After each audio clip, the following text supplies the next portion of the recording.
Welcome to episode 5 of Let's Play Borderlands. So let's get into it. Our gameplay today takes us into Skag Gulley in search of Nine Toes. So this is after quite a few months of playing Modern Warfare, other games, so a little bit of relearning to know what goes where for controls, as well as just getting used to things. So let's just check out. Oh, piss off. Funny. Yeah, I'm not gonna leave. You're stuck with me. So now we come into Skag Gulley and we find what else but Skags. Unfortunately, we don't get lots of different enemies till later. As you can see, I've gotten a bit better with the shooting since. We've gotten a lot better with the shooting since the last video. Some months ago. I've also adjusted my sensitivity. As you can see, I hear someone behind me. There's a nice little skag pup. Takes a couple shots and goes down. Fantastic. I love the pistol at least, but we're still stuck with the rusty rifle and this pistol for a while longer. But we do get a weapon towards the end of the video. We get to see that later. You'll also see there's a challenge that was just completed. It's not like an achievement challenge. I believe there's just some experience point challenges you get in the game. I don't really go over that too much. Maybe in another little video. Sorry, burp there. Another little video. I'll do something more about the challenges and whatnot. Now you may have heard that scream earlier. That was Iraq. No, not Iraq like the country.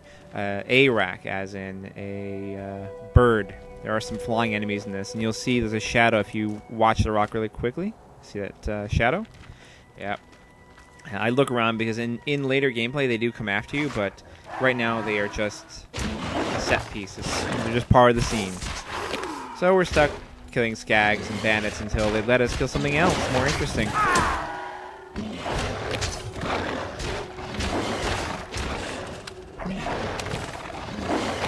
Breaks my shield when I switch over.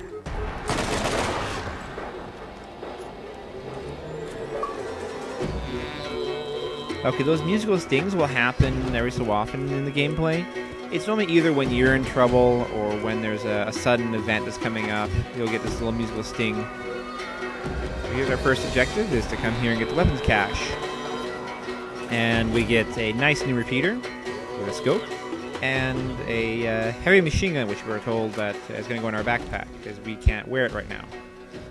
Oh well. Something for later. So now I try to get up on the rocks here, because I know this thing has a scope. You can see the little reticule on the back of the gun. So I try to get up onto some rocks here to get a vantage point to use that sniping ability. And unfortunately, there's an invisible wall. Well, that just blows. We'll have to go and take them out directly. And you'll see why here in just a moment. I'll explain why. That's the rocks I want to get up on there. Because we have skags, which are normal, but we also have the little screaming munchkins.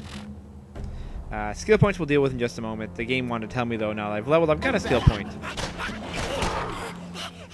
Okay, these little midgets are annoying.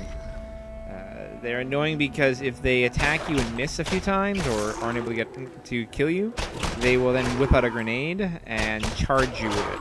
And even if you kill them, the grenade is still live and will just roll down to you. So you have to be careful of that. And I still have yet to use a single grenade so far, haven't I?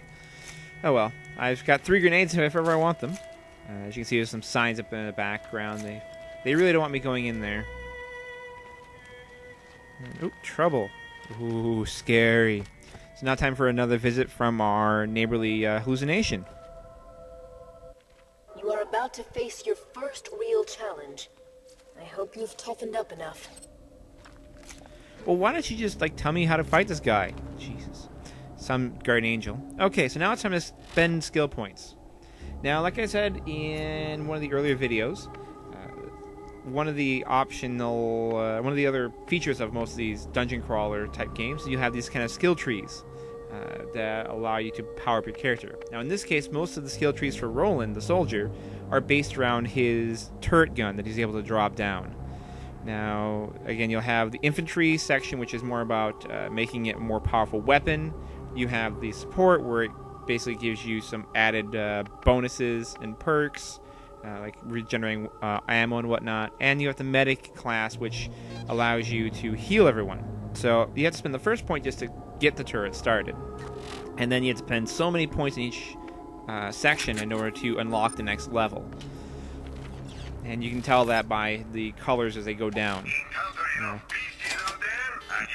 Now, that means that you can have a more specialist character, and it's more for multiplayer. I mean, yes, it does affect your single-player ability, but it does configure your character either as more of a team player or as a solo.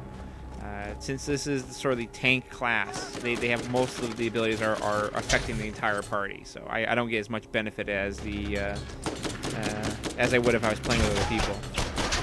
I go to work with this new sighted pistol. Now, just because it has a sight doesn't mean it has great range. As you can see, I only get a couple of shots on that guy, even though I had him in the sights. So I have to go and do some work directly. Go ahead and take him out, and then I'll drop my turret down here and let it do the rest of the work for me. And as you can see, there's a little bar that's going down. That's how long the turret stays in play. Most of your abilities will have that. Have a limited time, I mean, not a little bar. Like, for example, Mordecai's is only targeted at one person. As you see, after the bar depletes, it just vanishes. So we've got another bandit firing in. They'll do that often, is they will announce their presence if they spot you by just taking shots they can't hit. Target hit. As I get a nice little critical there. And now I'm going to switch over to the submachine gun and talk about weapons a bit. You'll notice when I get to there's a green gun at the very top, and my ladyfinger is also green. That represents the rarity of the weapon. We'll get into more rare weapons later, but all I got is greens right now. So, as you can see, I just got the submachine gun, and I checked the rest of the weapons, and I figured, well, let's toss in the submachine gun and do some work with it. Submachine guns aren't the greatest weapon in this game, but it's better than having 2 repeaters equipped. Ammo count right. So no more ammo. That was a shield I just picked up. I don't think I switched shields at all for most of the episodes because I haven't found one with the healing ability yet. I like to stick with that just because even though it's a little bit weaker shield, at least I get the benefit of having it heal me while I'm moving around. So there's all my new submachine gun ammo, so we'll just go ahead and make sure it's fully loaded. So we're pretty much coming to the end of the video here because the two, I keep calling them two-toes. The 9-toes fight is probably going to take longer than it would to finish up this video under the YouTube limit. So next time on Borderlands, we will be taking on 9-toes. We will see you then.